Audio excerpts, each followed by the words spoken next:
24 मार्च 2026 को माननीय सर्वोच्च न्यायालय ने एक ऐतिहासिक निर्णय दिया है। उन्होंने स्पष्ट किया है कि कोई भी व्यक्ति अनुसूचित समाज का हिस्सा तभी तक रहेगा जब तक वह व्यक्ति हिंदू, बौद्ध या सिख रहता है। जैसे ही वह धर्मांतरण कर लेगा, अनुसूचित समाज को मिलने वाले सभी अधिकारों और संरक्षण से वह वंचित हो जाएगा।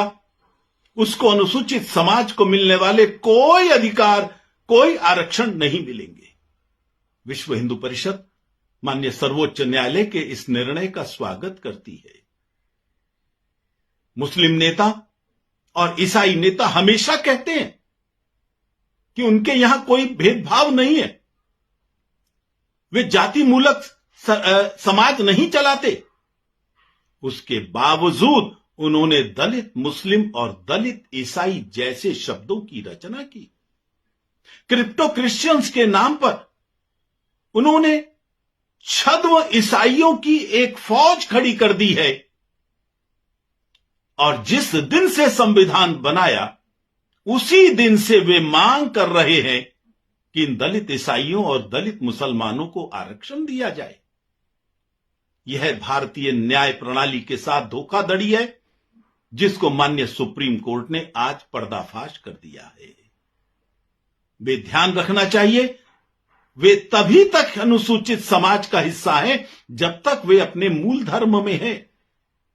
धर्मांतरण करने के बाद भी वे यदि अनुसूचित समाज का हिस्से पर कब्जा करते हैं, तो वास्तविक अनुसूचित समाज के लोगों के अधिकारों पर वे डाका डाल रहे हैं।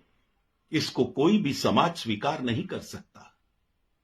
विश्व हिंदू परिषद यह संकल्प लेता है और अपने कार्यकर्ताओं को निर्देश देता है कि देश भर में जितने भी इस प्रकार के लोग हैं जो अपने मूल धर्म को छोड़ चुके हैं, लेकिन अनुसूचित समाजों को मिलने वाले अधिकारों के कारण या तो वो कहीं विधायिका या किसी अन्य पदों पर चुने गए हैं, उन्होंने नौकरियां हासिल की हैं, अन्य प्रकार के आरक्षण लिए हैं या किसी प्रकार का संवैधानिक संरक्षण लिया है, उन सब की सूची बनाई जाए और वे सब अधिकार उनसे छीनकर जो वास्तविक अधिकारी हैं उनको दिलाएं।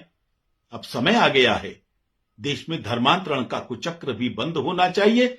इस देश की धरती, इस देश का समाज, इस देश की न्यायपालिका किसी भी प्रकार के अवैध धर्मांतरण को स्वीकार नहीं कर सकती।